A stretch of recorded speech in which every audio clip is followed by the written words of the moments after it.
I want to go back to the root of this. We know that the Islamic State terror group has claimed to be behind it. There's always a blurry line, though, between an actual IS planned attack and what is somebody who says they were just inspired.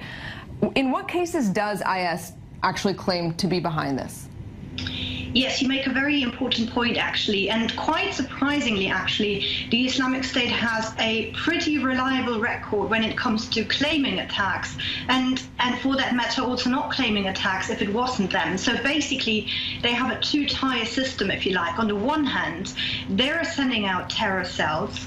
They're dispatching them across, the West and other parts of the world to carry out attacks. So these people have received direct instructions from the leadership abroad in Syria and Iraq.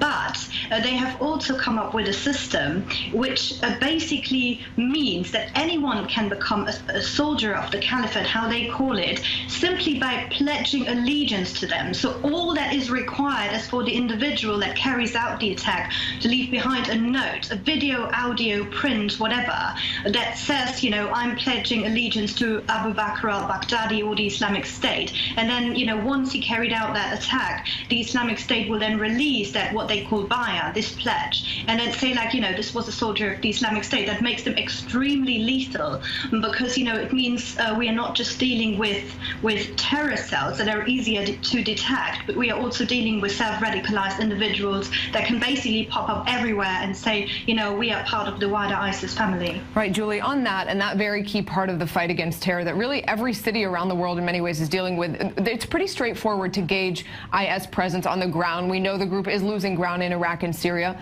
Is there any way to gauge the group's reach in that sense on social media, inspiring hearts and minds, so to speak?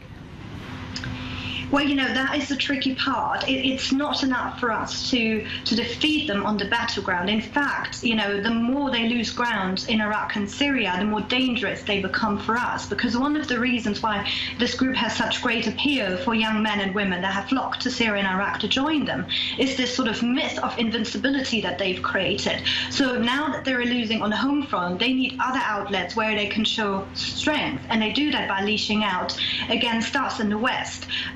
So, it's very important to understand that this threat is far from over and that it requires more than just military tactics, but we also need de-radicalization programs. We have to monitor social media very carefully. The police have to make sure people with a background in extremism are on their watch list. This individual that carried out the attack in London was known to the police, not for terrorism-related crimes, but he was known to the police. And I think these are all very important areas that we need to deal with.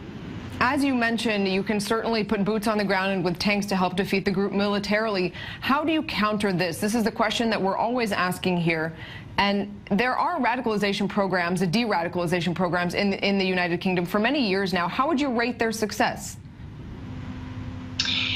Well, that is the big issue, really, because, we have to be absolutely clear here. We are not just dealing with a few individuals that are actually carrying out the attacks. It's just a very small number. We're also dealing with sort of what I call the second circle around them, which are sort of the Islamists. We're not necessarily violent, but they buy into that narrative. And then you have a third ring, so to say, where it gets really scary, where you look at the conservative Muslims who are not necessarily violent, but who believe in the punishment for people who leave their religion or convert from their religion, homosexuality, blasphemy, apostasy, these type of things. And these are all issues we need to address if we want to be successful with de-radicalization. And I'm afraid for many years we've tipped around those issues. I think that there is now a sense in some parts of the political spectrum that we need to address these issues, but there are still large parts of the political spectrum that rather not mention these facts. And I think as long as we don't have an honest debate about the link between, segments of the religion and the ideology that leads to this violence, then it's very difficult to actually succeed. Julie